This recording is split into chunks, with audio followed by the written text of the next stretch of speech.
a couple members made very serious allegations of genocide. Mr. President, these accusations are categorically false, and they fuel anti-Semitism around the world. America fully supports Israel's right to defend itself. Mr. President, the continued ground operations by the IDF and the artillery shelling throughout the territory of the Gaza Strip create truly impossible conditions, impossible for the survival of civilians. We firmly condemn these attacks, as a result of which civilians are killed and wounded. We are particularly worried by the consistent and clear pattern of strikes against those areas where people congregate looking for food, including near food distribution centers. According to the data from the Office of the High Commissioner for Human Rights, no fewer than 798 Palestinians died in the enclave as they were trying to obtain humanitarian assistance, and this is since the end of May this year. We're particularly concerned by a huge number of victims near those centers which are under the Gaza Humanitarian Foundation, and this is a mechanism, as many of us had warned in this chamber, instead of solving humanitarian tasks, has become a symbol of humiliation of human dignity and is life-threatening for those who need such assistance. Hundreds of people who died when they were trying to obtain assistance is a grim testimony of this fact. The work of this mechanism is dangerous for the beneficiaries and is morally unacceptable. We are convinced the UN Secretariat took the only right and responsible decision when they decided not to participate in this punishment, essentially, scheme under the guise of humanitarian operation. Let me recall here that very recently more than 200 NGOs launched a joint appeal to stop the work of this violent militarized mechanism, where Palestinians are faced with an impossible choice to decide whether they will die of hunger or while they're queuing up for their food ration. Unfortunately, despite all of this, Israel and the United States continue considering this mechanism effective, and they're bragging about the millions of numbers of meals that are supposedly have been passed on to the civilians and not Hamas. These statements are dubious at least and are not supported by the real situation in the Strip. The one thing is clear here. If Israel assisted and not obstructed the humanitarian assistance supplies through the UN, then we would have at least a faint glimmer of hope that the humanitarian crisis would ease. Well, today we do not have such hope, and the massive collective punishment against Palestinians in violation of the basic rules of the IHL is something that's going on in front of our eyes. Mr. President, we are shaken by the recent strikes against the people in Deir el-Balah who were trying to obtain humanitarian assistance from UNICEF. As a result of this attack, tens of people were wounded and killed, and this includes 9 Palestinian children. On the 13th of July, in the Nusayrat camp, according to UN data, 7 more children were killed as they were queuing up for water near a humanitarian distribution center. These tragedies have become a frightful everyday occurrence, and we firmly condemn the killing of innocent civilians who were only trying to obtain the assistance that they vitally need. Such attacks undermine the very possibility of saving human lives and are a gross violation of international humanitarian law.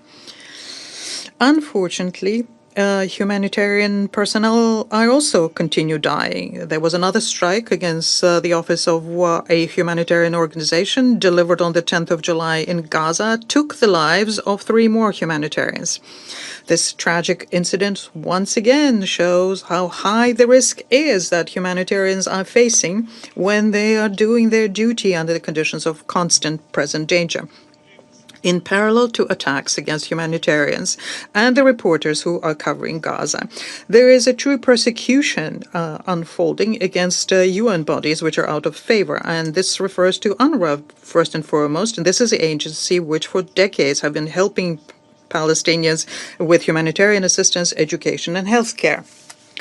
UNRWA's uninterrupted and stable work is a guarantee of survival for the millions of Palestinians who are living not just in Gaza, but, as we all know, also in neighboring countries, the countries which took in refugees.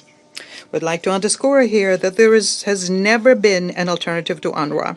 And after UNRWA and the UN Secretary General, they went after the special procedures under the Human Rights Council. Such acts are not in line with the duties of a UN member states. They are in violation of the Charter and in violation of the Convention on Immunities and Privileges. This situation requires a very decisive international reaction. The protection and providing for the civilians in the occupied Palestinian territories is a duty of Israel as an occupying power. And this is not something that depends on whether or not it's acceptable for the Israeli leadership. We insist on unconditionally ensuring the safety of civilians. Unfortunately, all attempts by the international community to obtain the very basic principles of humanity being abided by are encountering an all-around support by Washington to its ally. The Washington essentially gave to West Jerusalem a carte blanche on any activity against Palestinians. Mr. President, if anyone is thinking that the situation in Gaza could not possibly get worse, well, they're probably wrong. According to the information we are getting, including from Israeli officials, West Jerusalem is preparing a new plan to move 600,000 Palestinians in the so-called humanitarian city in Rafah, south of the Morag military corridor. And the goal here to, in future, concentrate all 2 million Palestinians there, having checked them against their links with Hamas.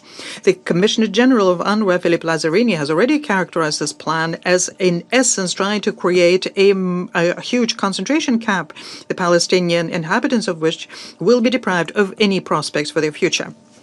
We would like to point out here that the former Prime Minister of Israel, Ehud Olmert, also shares such an assessment, and he called this initiative a part of a general campaign conducted by the Netanyahu government to conduct an ethnic cleansing and deportation of Palestinians. It would be interesting to hear an assessment of this initiative from OCHA and UNICEF. Mr. President, unfortunately, Gaza is not the only area where the Palestinians are situations so dire. We're very worried by the situation in the West Bank. There we're seeing intensified operations by the Israeli forces, especially in the north. What is being done by West Jerusalem leads to massive destruction, worsens humanitarian crisis, and deprives the displaced families of any hope for a return.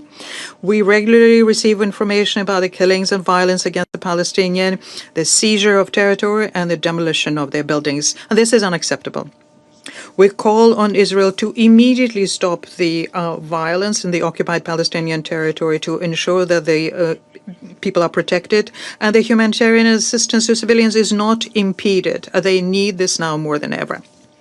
It's important also to stop the expansion of settlements, stop the provocations on behalf of the settlers who are publicly humiliating the honor and dignity of the Palestinians. Mr. President, we all in this chamber have said many times that ensuring unimpeded humanitarian access to all of the needy in the Strip under the conditions of a continued military operation by the ADF is essentially mission impossible. Furthermore, it's clear for everyone that using force so as to save the hostages in Gaza is something that has shown to be ineffective. And in this regard, we would like to call on the parties yet once again to reach an agreements on ceasefire with the help of the mediation, such agreements which would result in the release and the exchange of all forcibly detained people.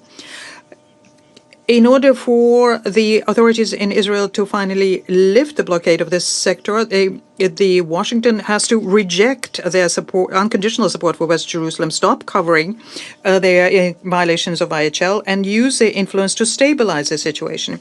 We're convinced that there is no alternative to this here.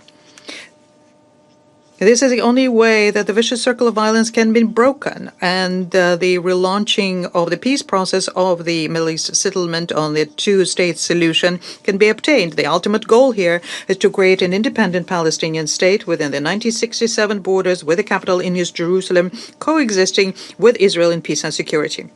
The many years of the Israeli-Arab conflict has shown that there is no other alternative peaceful scenario in the Middle East.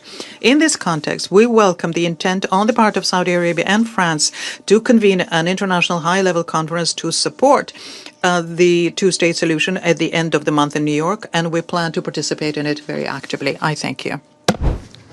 Do you want to watch more videos like this one? If yes, subscribe to our channel and press the bell icon next to it. We have decided to bring videos on something nobody talks about: African politics, economy, and increasing power. Thanks for watching, and until the next video, stay tuned. Tell us what you think in the comment section. Like and share the video, and subscribe so that you don't miss any of our African videos. It's the best way to support us.